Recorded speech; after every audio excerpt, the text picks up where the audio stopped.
नमस्कार, बहुत स्वागत है आप सबका। मैं हूं पुनीत पाठक और आप देख रहे हैं मध्य प्रदेश की बात। सरकार बनी, मुख्यमंत्री बने, मंत्री बन गए, राज्यसभा चुनाव में 2 सीटें हासिल हो गईं। बाहर से देखें तो बीजेपी में पिछले कुछ महीनों से प्रदेश में लगातार उनके लिए सियासी तौर पर प्रसन्न होने के मौके हैं, लेकिन इन महीनों में पार्टी के भीतर असंतोष और बेचैनी क्यों बढ़ रही है, ये सवाल भी है और इस बेचैनी से इनकार भी नहीं कर सकते। ऐसा एक नहीं कई बार हुआ जब यह असंतोष उभर कर सामने आया। रविवार को कांग्रेस विधायक प्रद्युमन लोधी बीजेपी में शामिल हुए और कुछ ही घंटों में तोहफे के तौर पर खाद्य आपूर्ति निगम का अध्यक्ष उनको बना दिया। लेकिन इस कदम से पार्टी में असंतोष और नाराजगी फिर सामने आई। सवाल उठा, लगातार सामने आती नाराजगी क्या उपचुनाव में पार्टी को भारी पड़ेगी?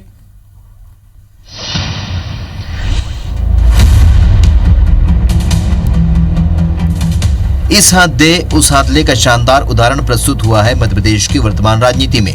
आज जब सरकार ना तो बनानी थी और ना गिराना, फिर ये क्यों किया? आप भाजपा को कहां ले जाना चाहते हैं? जनता को बताए ना बताए, भाजपा को बताना होगा या फिर हमें संस्कारों का उल्टा पाठ पढ़ाना होगा। ये दर्द है भाजपा के महाकौशल से वरिष्ठ भाजपा नेता का, जिसने पार्टी को 40 साल दिए। ये तकलीफ है सीनियर बीजेपी विधायक अजय विश्नोई की, जिन्होंने एक बार फिर ट्वीट कर अपनी ही पार्टी की मौजूदा कार्यशैली पर बड़ा सवाल उठाया है। विश्नोई ने नाम किसी का नहीं लिखा, लेकिन उनका इशारा साफ तौर पर प्रद्युमन लोधी और प्रदीप जायसवाल की तरफ है। रविवार को कांग्रेस छोड़कर बीजेपी में आए लोधी को कुछ ही घंटों में खाद्य एवं आपूर्ति निगम का अध्यक्ष बना दिया गया, जबकि कांग्रेस सरकार में मंत्री रहे प्रदीप जायसवाल को खनिज निगम के अध्यक्ष की कुर्सी दे दी गई।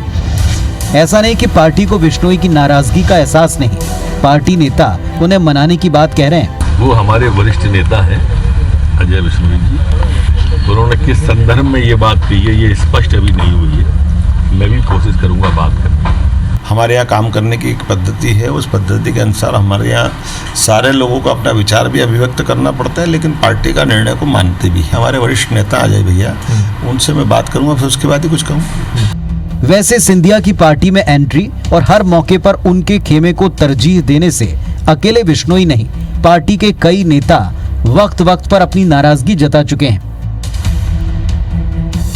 दीपक जोशी हाट पिपलिया सीट पर मनोज चौधरी को टिकट देने का विरोध कर चुके हैं। जयभान सिंह पवैया अपनी नाराजगी खुलकर जता चुके हैं। अजय विश्नोई लगातार ट्वीट कर आम कार्यकर्ताओं की बात याद दिला चुके हैं। पारुल साहू फेसबुक के जरिए आला कमान को आगाह कर चुके हैं। कैलाश विजयवर्गीय कड़वा घूंट पी लेने का बयान दे चुके हैं। ग्वालियर चंबल के मंत्रियों को रानी लक्ष्मीबाई की समाधि पर न जाने को लेकर जयभान सिंह पवैया ट्वीट कर चुके हैं, लेकिन हर बार भाजपा आलाकमान ने उन्हें इस बार अलग हालात का हवाला देकर धीरज रखने को कहा है। वहीं कांग्रेस लगातार इस असंतोष को लेकर भाजपा पर हमलावर है। अजय विश्नोई जी ने बड़ी सावगोही के साथ कार्यकर्ता के सवाल पूछे। मैं एज ए कार्यकर्ता पॉलिटिकल रूप से किसी भी दल के उसमें उनके साथ हूं और कहीं ना कहीं उन्होंने एक वाजिब सवाल उठाए। बीजेपी जवाब दे, क्या लूट सके तो लूट योजना के माध्यम से सरकार चलेगी या चाल चेहरे चरित्र के हिसाब से, जिस हिसाब से उससे जाहिर तौर पर बीजेपी नेताओं की ये नाराजगी पार्टी के लिए आने वाले उपचुनाव में बड़ी बाधा बन सकती है। कहा भले ये जा रहा हो कि सिंधिया के साथ उनके सैकड़ों हजारों समर्थकों ने भाजपा में प्रवेश किया, जिससे पार्टी मजबूत हुई, लेकिन ये असंतोष अगर वक्त पर मैनेज ना हुआ तो अगले कुछ महीनों में प्रदेश की सियासत में फिर कुछ नए रंग दिख सकते हैं। नवीन सिंह के साथ सुधीर दंडोतिया, IBC 24 भोपाल। और हमारे साथ में एक पैनल जुड़ रहा है, बिना देर किए परिचय आपसे कराते हैं। इस विषय पर उनसे चर्चा की शुरुआत करते हैं। संजय यादव साहब हैं, कांग्रेस पार्टी के जिम्मेदार जनप्रतिनिधि। पंकज चतुर्वेदी जी हैं, भारतीय जनता पार्टी के नेता हैं और साथ ही साथ सिंधिया समर्थक भी हैं, जो अब बीजेपी में आ चुके हैं और बीजेपी की रीत नीति पर बेहतर तरीके से बातों को, तथ्यों को रखते हैं। प्रभु पटेरिया जी हैं, वरिष्ठ पत्रकार हैं और इस पूरे घटनाक्रम पर, राजनीति पर बारीकी से नजर रखते हैं। आप तीनों को नमस्कार, बहुत स्वागत है आपका इस मंच पर। पंकज चतुर्वेदी जी, अजय विश्नोई जी लगातार नाराज चल रहे हैं। मंत्रिमंडल विस्तार के बाद उनके ट्वीट पार्टी के नेताओं को ये लगातार ताकीद कर रहे हैं कि कुछ ऐसा है जो उनको ठीक नहीं लग रहा है। और ये जुड़ा हुआ है एक बड़े वर्ग से पार्टी के। क्या इसकी वजह है और क्यों ये शांत नहीं हो पा?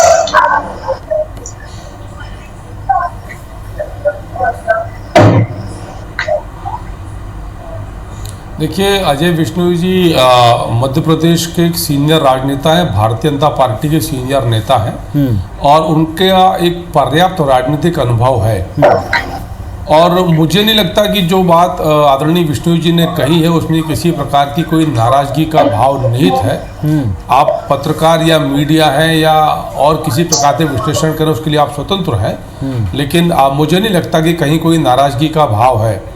और जो भी लोग कांग्रेस पार्टी छोड़कर भारतीय जनता पार्टी में आए हैं तो वो किसी व्यक्ति विशेष, गुट विशेष से नहीं जुड़े हैं, वो सबके सब अब भारतीय जनता पार्टी के कार्यकर्ता हैं। कुछ लोगों ने दिल्ली में आदरणीय राष्ट्रीय अध्यक्ष नड्डा साहब के सामने सदस्यता ली थी और कुछ लोगों ने उस दिन मध्य प्रदेश में प्रदेश अध्यक्ष आदरणीय वी डी शर्मा जी और माननीय मुख्यमंत्री जी की मौजूदगी में भारतीय जनता पार्टी की सदस्यता ग्रहण करी है। और जितने भी लोग भारतीय जनता पार्टी में हैं, हम सब इस बात को भली भांति जानते हैं कि भारतीय जनता पार्टी में खेमेबाजी, खानेबाजी, गुटबाजी, व्यक्तिवाद का स्थान नहीं है। और मीडिया या कांग्रेस के साथ विडंबना ये है कि वो अभी भी जो लोग कांग्रेस पार्टी से भारतीय जनता पार्टी में आए हैं उनको कांग्रेस के दृष्टिकोण से, कांग्रेस के परिप्रेक्ष्य में आंक रहे हैं, इसलिए इस प्रकार की बातें अक्सर सामने आती हैं। सारे के सारे लोग भारतीय जनता पार्टी के नेता और कार्यकर्ता हैं और सबका एक ही लक्ष्य है, भारतीय जनता पार्टी के मंच से कमल चुनाव चिन्ह की छत्र छाया में मध्य प्रदेश और देश के विकास में जो योगदान संभव हो योगदान करना। तो किसी प्रकार की नाराजगी नहीं है, सब बीजेपी के नेता कार्यकर्ता हैं और जैसा उचित माननीय मुख्यमंत्री जी ने समझा उन्होंने उन व्यक्तियों को अपने मंत्रिमंडल का हिस्सा बनाया और उनकी योग्यताओं और क्षमताओं के रूप मुख्यमंत्री जी ने उनको मंत्रिमंडल के भिन्न भिन्न विभागों का दायित्व दिया। जहाँ तक लोधी जी का सवाल है या प्रदीप जायसवाल जी का विषय है, तो वो विषय भी संवैधानिक प्रक्रिया का पालन करते हुए किया गया। प्रदीप जायसवाल जी कोई छोटे मोटे राजनेता नहीं है। इस मध्य प्रदेश में कैबिनेट के मंत्री रहे, 3-3, 4-4 बार की विधायक और अब की बार तो निर्दलीय जीतकर उन्होंने स्थापित किया कि बड़े राजनेता है। तो उनको क्या किसी निगम मंडल का अध्यक्ष का दर्जा दिया जाना क्या गलत है? मैं लगता हूं कि नैतिक रूप से गलत है। जिन विकल्पों और प्रक्रियाओं के तहत उनको लाया गया उसके बारे में एक पार्टी जिसमें आप कह रहे हैं कोई इसमें ना तो मतभेद है ना कोई गुस्सा है, उसमें कह रहे हैं इस हाथ दे उस हाथ ले, ये कोई कांग्रेस का नेता नहीं कह रहा, ये उसी पार्टी को 4 दशक सेवाएं देने वाले जिम्मेदार जनप्रतिनिधि कह रहे हैं। वो पिछले दिनों ये भी कह चुके हैं कि पूरे अंचल की उपेक्षा हुई है, एक्सक्लूसिवली इंटरव्यू में भी कह चुके हैं, सार्वजनिक तौर पर कह चुके हैं, यहां तक कह चुके हैं कि मुख्यमंत्री जी स्वयं आकर संभाल लें वरना कार्यकर्ताओं को लगेगा कि नेता और नेताओं का अपमान बहुत ज्यादा हो रहा है। मैं एक एक ट्वीट के ऊपर जाना नहीं चाह रहा था, लेकिन ये बात तो तय है, आप जिम्मेदारी निभा रहे हैं पार्टी के तरफ से बात करने की, लेकिन ये तो ना नकार रहे हैं कि नाराजगी तो स्पष्ट दिख रही है, शब्दों में भी, शैली में भी, मैसेज में भी।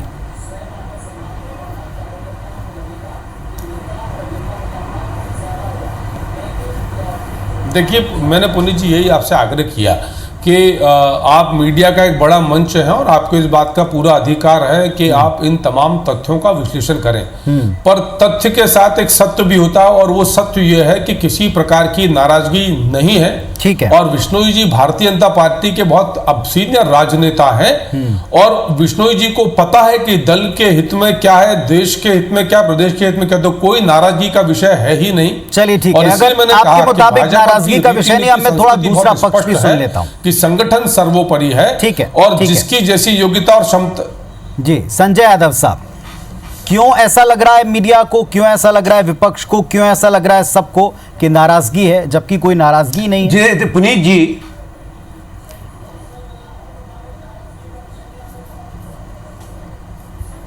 देखिए पुनीत जी, स्वाभाविक है भारतीय जनता पार्टी में लोकतंत्र खत्म हो चुका है। और पंकज जी से मैं पूछना चाहता हूं कि जो मंत्रिमंडल का देरी हुई या विभाग नहीं बट पा रहे, ये गुटबाजी नहीं है तो क्या भारतीय जनता पार्टी है? अगर भारतीय जनता पार्टी का मूल सिद्धांत होता तो महाराज की जिद के आगे शिवराज झुकते नहीं, और शिवराज नहीं झुकते तो लोग नाराज नहीं होते। तो महाराज, शिवराज और नाराज, 3 गुटों में भारतीय जनता पार्टी बट चुकी है। अब भारतीय जनता पार्टी का वो मूल चरित्र, वो मूल सिद्धांत रह कहां गया? भारतीय जनता पार्टी के वो लोग जिस तरह से भारतीय जनता पार्टी ने आडवाणी जी की दशा की है, इसी तरह से शिवराज जी तो स्वार्थी व्यक्तित्व हैं, क्योंकि उनको तो मुख्यमंत्री पद से मतलब था। और सिंधिया जी, स्वाभाविक रूप से सिंधिया जी बिगर गुट के, सिंधिया ने कभी संघर्ष नहीं किया। सिंधिया को पका पकाया मिला था, सोने की चम्मच से पैदा हुए, और वो व्यक्ति 2 साल बिगर संघर्ष के 6 माह काट नहीं पाया, क्योंकि लोकसभा चुनाव हराया, उनके ड्राइवर ने हराया, उनके प्रतिनिधि ने हराया, जनता ने उनको सबक सिखाया, क्योंकि महाराज स्टाइल, वो महल की स्टाइल से वो राजनीति करते आए थे। महाराज सांसद इसलिए थे, वो कांग्रेस पार्टी में थे, अब पिछले दरवाजे से इसलिए चुने गए कि बिगर पद के, बिगर सत्ता के महाराज को रहना नहीं आता है, महाराज को संघर्ष नहीं आता है। तो भारतीय जनता पार्टी में जिन लोगों ने संघर्ष किया, जिन लोगों ने दरी उठाई, भारतीय जनता पार्टी को बरसों से सींच रहे हैं, तो बिश्नोई जी का अगर दर्द छलकता है तो मैं बिश्नोई जी के साथ हूं। वो बिश्नोई जी को ट्वीट के माध्यम से नहीं, भारतीय जनता पार्टी को, नाराज गुट को सड़क पर ये कब आएंगे, ये रास्ता देख रहे हैं उपचुनाव की। इनको भी मालूम है कि उपचुनाव जब होंगे, वो भारतीय जनता पार्टी 3 से 4 सीट आएगी, तो जो असंतुष्ट गुट है वो स्वाभाविक रूप से एक धड़ा अलग हो जाएगा। वो पंकज जी आज भारतीय जनता पार्टी के सिद्धांत की, भारतीय जनता पार्टी की बात कर रहे हैं। कल के लिए महाराज की अगर बातें पूरी भारतीय जनता पार्टी ने नहीं सुनी, महाराज इसलिए भारतीय जनता पार्टी में है, उनको राज्यसभा बना दिया गया, उनके लोगों को मंत्री बना दिया गया। कल के लिए बात नहीं सुनेंगे, वो महाराज अलग होंगे, भारतीय जनता पार्टी से खुद की पार्टी बनाएंगे, जैसे उनके पिताजी ने बनाई थी। तो क्या पंकज चतुर्वेदी जी भारतीय जनता पार्टी में रहेंगे कि महाराज के साथ रहेंगे? पंकज चतुर्वेदी जी की आस्था महाराज में है, ना कि भारतीय जनता पार्टी में। सवाल ये भारतीय जनता पार्टी के उत्तर ले लेता हूं। सिद्धांतों पे इतनी पंकज जल्दी खांची पे फिट बैठने वाले नहीं है।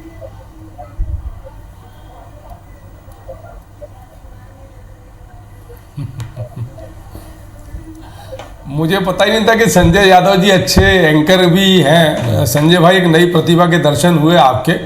मैं आपके सवालों के उत्तर देता हूं। पहली चीज तो संजय जी ने कहा कि सिंधिया जी चुनाव हार गए, दिग्विजय सिंह जी तो बहुत भारी बहुमत से चुनाव जीते थे भोपाल से, 4.25 लाख मतों से आ रहे हैं। और कांग्रेस पार्टी में जो एक बड़े नेता जिनकी नहीं चल पा रही है, आदरणीय राहुल गांधी जी, वो अमेठी से बहुत बम्पर मेजोरिटी से चुनाव जीते। दक्षिण भारत तो, केरल तो, वायनाड तो ऐसे ही घूमने चले गए थे वो। कहाँ चुनाव हारे ये लोग। और दिग्विजय सिंह जी तो, अगर राज्यसभा पिछला दरवाजा है तो दिग्विजय सिंह जी कहाँ पिछले दरवाजे से गए भैया? अब क्या जरूरत है? जो सारे पदों पर रह चुके, जो चौधरी राकेश सिंह जी ने कहा कि दिग्विजय सिंह जी को आवश्यकता क्या है? सांसद, लोकसभा, राज्यसभा, विधायक, मंत्री, मुख्यमंत्री। सिंधिया जी तो यंग है ना भैया, संघर्ष तो करवाते। उम्र भी पूरी होने को है, फिर दिग्विजय सिंह जी राज्यसभा क्यों गए? अरे तो मुझे लगता है कि तो करवाते सिंधिया से। अरे एंकर साहब उत्तर तो ले। दूसरा, अरे मतलब दिग्विजय सिंह जी संघर्ष की, दिग्विजय सिंह जी बुढ़े हो चुके, चुक गए, ड्राइवर भैया, ये कहना चाह रहे हो आप? ये कहना चाह रहे हो ना आप? और आप कहोगे भाई, क्योंकि आपकी पीड़ा, दिग्विजय सिंह ने संघर्ष किया है भाई साहब। दिग्विजय सिंह ने संघर्ष किया, सिंधिया ने कभी संघर्ष नहीं किया। राहुल गांधी जी किससे हारे? सिंधिया ने कभी संघर्ष नहीं किया। जब तो कब संघर्ष किया सिंधिया ने? अरे दिग्विजय सिंह जी ने कितना संघर्ष किया? राहुल गांधी, मैं बता रहा हूं, राहुल गांधी की दिग्विजय सिंह जी ने कितना संघर्ष किया? सिंधिया किससे हारा? कितना संघर्ष किया? उसके बाद सरकार ने बचा। कौन? दिग्विजय सिंह ने बहुत संघर्ष किया। दिग्विजय सिंह जी का, सिंधिया ने कौन सा संघर्ष किया? सिंधिया का एक संघर्ष बता दो, कितना संघर्ष किया? कांग्रेस को कहां ले गए? अरे बहुत संघर्ष। संजय जी और पंकज, दिग्विजय सिंह का संघर्ष, संजय जी और पंकज जी, आप दोनों ने एक दूसरे पर और नेताओं के ऊपर जो बात छेड़ी, अभी भी संघर्ष, लेकिन मूल मुद्दा बिश्नोई जी और उनके बीजेपी के साथियों की नाराजगी का है। थोड़ा सा इस पर भी आते हैं, ठीक है? इस पर भी बात करते हैं। बिल्कुल ठीक है पंकज जी, चूंकि सीधा आपका नाम लिया था इसलिए आपके पास मैंने जवाब देने के लिए बात डाली। लेकिन आज का मुद्दा क्या है? आज का मुद्दा ये है कि बीजेपी के भीतर असंतोष है, बड़े नेता नाराज हैं, वो इस तरह के ट्वीट करें। तो बीजेपी में अपनों में कुछ दर्द है और इस दर्द को अब अलग अलग तरीकों से बयां किया जा रहा है। एक नहीं कई उदाहरण सामने हैं, क्यों है ये भी सबको विदित है, लेकिन इस पर पार्टी किस तरह से काम कर रही है, कैसे इसे वक्त रहते दूर करेगी, ये भी बड़ा प्रश्न है। प्रभु पटेरिया साहब, अजय बिश्नोई जी नाराज हैं, किसी से छिपा नहीं, खुलकर भी कहा उन्होंने, अलग से भी कहा, और अगर ये मीडिया का एजम्पशन होता तो शायद बात वहीं की वहीं रह जाती। सबको पता है कि असल मामला क्या है, कहाँ जाकर थमेगा, कैसे स्थिति कंट्रोल होगी। अपनी जी बिल्कुल आप सही कह रहे हैं। अजय बिश्नोई जी नाराज हैं और बराबर उनकी नाराजगी का वो इजहार कर रहे हैं। अब देखिए, अजय बिश्नोई वो नेता है जो पिछले 5 साल खामोश रहे। 15 महीने कांग्रेस की सरकार के दौरान भी पार्टी को लेकर, अपनी पार्टी को लेकर कभी उन्होंने कोई एक ऐसी बात नहीं की जो पार्टी के खिलाफ जा रही हो। अब लगातार यदि वो बात कर रहे हैं तो स्वाभाविक तौर पर जाहिर हो रहा है कि वो पार्टी से नाराज है। मैं पंकज जी को सुन रहा था, पंकज जी कह रहे हैं कि वो नाराज नहीं अजय बिश्नोई। 4 महीने का अनुभव, 40 साल का अनुभव। एक तरफ नरोत्तम मिश्रा जिसका अजय बिश्नोई के साथ 30 साल का अनुभव है। नरोत्तम मिश्रा कह रहे हैं कि वो बात करेंगे, समझने की कोशिश करेंगे क्या है मामला। वहां पर यदि पंकज जी ये दावा कर रहे हैं अजय बिश्नोई जी से, हो सकता है इनकी बातचीत हो गई हो कि अजय बिश्नोई जी ने इनको बता दिया कि मैं नाराज नहीं हूँ, लेकिन स्वाभाविक तौर पर वो तंज कस रहे हैं पार्टी पर, वो अपनी नाराजगी का इजहार कर रहे हैं। और वजह यही है कि महाकौशल की उपेक्षा हुई, जिसको लेकर वो पहले भी खुले तौर पर कह चुके हैं। और भाजपा में जो दिख रहा है, इस तरीके का पहले भाजपा में कभी नहीं देखा। स्वाभाविक तौर पर अजय बिश्नोई जी मुख्यमंत्री जो है आज शिवराज सिंह चौहान उनके सीनियर है, युवा मोर्चा में अध्यक्ष थे, शिवराज सिंह जी उनके नीचे काम करते थे। तो ऐसा नेता जो कि बड़े बड़े पदों पर रहा हो पार्टी और जिसने पार्टी के रीति नीति को देखा हो, यदि वो ये सवाल उठा रहा है तो कहीं ना कुछ तो गड़बड़ पार्टी में है। पटेरिया साहब, एक मैसेज तो क्लियर है, अब की बार आला कमान से कहें या प्रदेश नेतृत्व से कहें, ये मैसेज तो जाहिर तौर पर अंदर क्या और किन शब्दों में दिया जाता, लेकिन बाहर इसका पूरी तरह मैसेज क्लियर है कि अब की बार परिस्थितियां बदल गई, हालात बदल गए, सरकार किन वजहों से बनी है, किस तरह से बनी है, आप इस बात को याद रखें और इस समय शांत रहें। लेकिन अब की बार जो उन्होंने भाषा का इस्तेमाल किया कि या तो हमको उल्टे संस्कार दे दें, बीजेपी को मतलब उल्टे संस्कार दे दें, या दूसरा उन्होंने कहा कि इसात दे इसात ले, मतलब अब ये कोई बाहर का व्यक्ति नहीं कह रहा, तो इसात दे इसात ले। क्या अब इस चलन के ऊपर पार्टी चल पड़ी है? पुनीत जी, तो स्वाभाविक तौर पर दिख रहा है ना। आप देखिए ना, मंत्रिमंडल गठन से लेके मंत्रिमंडल में विभागों का वितरण और उसके बाद जिस तरीके से जो 2 निगमों के अध्यक्ष की नियुक्ति हुई है, ये तो पार्टी में दिख ही रहा है इसात दे उसात ले वाला स्थिति है, क्योंकि समझौते के तहत ये सरकार बनी। जो 22 लोग आए थे सिंधिया जी के साथ, वो सिंधिया जी ने कुछ कमिटमेंट किए हैं। आप याद कीजिए जगत प्रकाश नड्डा की जो वर्चुअल रैली है, जिसमें उन्होंने कहा था सिंधिया जी से जो वादे किए हैं, जो बातें सिंधिया जी ने कही, हम उनको पूरा करेंगे अक्षर से। जब पार्टी का राष्ट्रीय अध्यक्ष ये कह रहा है कि जो उनसे वादा हुआ है उसको कमिटमेंट को पूरा करना है, तो शिवराज सिंह चौहान या मध्य प्रदेश के भारतीय जनता पार्टी की क्या विसात है कि कोई रोक टोक सके। अजय बिश्नोई जी को ये चीज समझनी होगी कि पार्टी की क्या मजबूरियां और किन मजबूरियों में पार्टी कदम उठा रही। हो सकता है उसको पार्टी के फोरम पर उठाते तो ज्यादा अच्छा होता, लेकिन यदि वो खुले मंच पर उठा रहे हैं तो स्वाभाविक तौर पर अपनी नाराजगी का प्रदर्शन कर रहे हैं जनता के बीच में और कोई ना कोई एक संदेश देने की कोशिश कर रहे हैं। पंकज जी, आप माने ना माने या यहाँ स्वीकारें ना स्वीकारें, लेकिन जो परिस्थितियां चल रही हैं, चूंकि अब इसमें जो आप भारतीय जनता पार्टी का हिस्सा बने हैं, अभी बने हैं, उनके लिए भी सबसे बड़ी चुनौती है उपचुनाव में सबको साथ लेकर चलना। कैडर बेस, कार्यकर्ताओं की बेस पार्टी है, इसमें अगर कार्यकर्ता अपने किन्हीं नेताओं की वजह से नाराज बैठे हैं, उनको अगर वक्त रहते तरीके से एड्रेस नहीं किया जाता, जैसा कई नेताओं को सुनकर देखकर ट्वीट से लगता है, तो फिर ऐसी परिस्थिति में जीत कैसे हो पाएगी?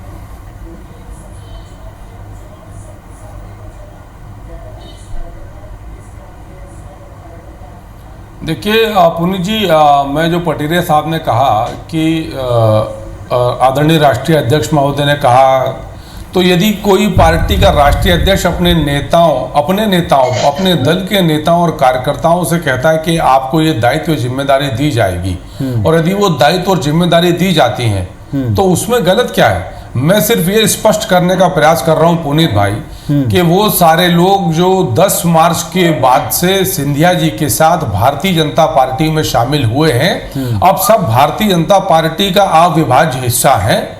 भारतीय जनता पार्टी की रीति नीति, संस्कार, नियम, कायदे, प्रक्रिया, कानून हम सब के ऊपर लागू है और सबने स्वेच्छा से सहजता पूर्वक इस सबको स्वीकार किया है।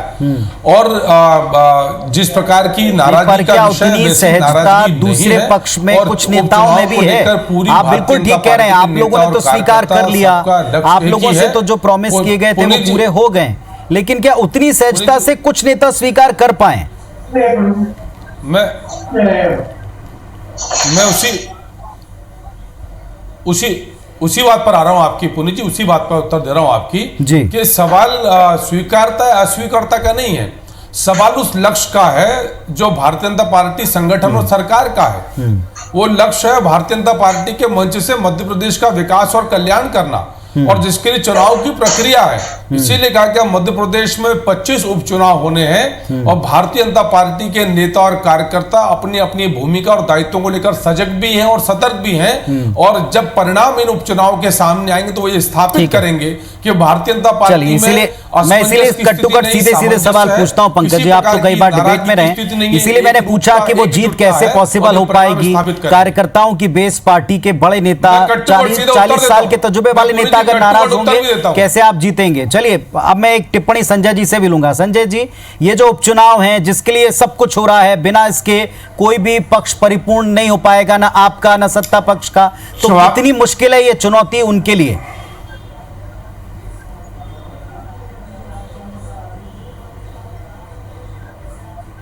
देखिए, स्वाभाविक रूप से जनता ये देख रही है और किस तरह से जब महाराज को निपटा सकती है तो जनता महाराज के लोगों को निपटाएगी। स्वाभाविक है, उन्होंने वहां भारतीय जनता पार्टी के खिलाफ वोट दिया था और उनको चुनाव थोपा किसके कारण गया? महाराज के कारण। वो पंकज जी जो बात कर रहे थे, मैं पटेरिया जी बात से बहुत सहमत हूं कि पंकज जी की हिम्मत भी नहीं है कि बिश्नोई जैसे सीनियर व्यक्ति से बात करके और वो बिश्नोई जी की तरफ से कहें कि बिश्नोई जी नाराज नहीं है। पंकज जी से न कभी बिश्नोई जी को जानते होंगे ना बिश्नोई जी पंकज जी को जानते होंगे। उनको मालूम है कि पंकज जी सिंधिया के व्यक्ति है, भारतीय जनता पार्टी के सदस्य अभी तत्कालीन रूप से हो गए हैं कुछ दिन के लिए, लेकिन ये उनको मालूम है कि सिंधिया के व्यक्ति हैं। तो सीनियर आदमियों को अभी 4 महीने से आया व्यक्ति क्या भारतीय जनता पार्टी की दिशा और दशा तय करेगा? और आप देख रहे हैं किस तरह से सिंधिया जी ने कब्जा कर लिया है भारतीय जनता पार्टी में। तो स्वाभाविक है, जो बेचारा मूल कार्यकर्ता था और सिंधिया ने किस तरह से भारतीय जनता पार्टी में जो व्यक्ति मंत्रिमंडल नहीं बनने दे रहा था, जो व्यक्ति बंटवारा जिसके कारण बंटवारा नहीं हो पा रहा, तो भारतीय जनता पार्टी का चरित्र बचाना है। भारतीय जनता पार्टी के चरित्र सिंधिया ने खत्म कर दिया है। सिंधिया ने अपने अनुरूप ढाल लिया है। कांग्रेस में बात करो, वहां किसका कब्जा है? सिंधिया ने अपने अनुरूप ढाल लिया है। दिग्विजय सिंह ने कब्जा लिया, कमलनाथ जी की कुर्सी कब्जा ली थी मुख्यमंत्री की, तो जरा कांग्रेस में देखो किसका कब्जा हो गया। सड़क पर आ गई कांग्रेस पार्टी, कमलनाथ जी की सरकार हो गई, वहां की चिंता करें संजय भाई, पार्टी हो गई है। वहां किसका कब्जा है? कुल मिलाकर इतना सब अपने अपने दल की और अपने अपने गुट की चिंता कर रहे हैं, ये बात आप छोड़ दें, सब अपनी अपनी चिंता ही कर रहे हैं, लेकिन क्या ये दल मिलकर जनता की चिंता करें? जनता ये देख सुन समझने की कोशिश कर रही है। बहुत शुक्रिया आप सबका आने के लिए। नमस्कार।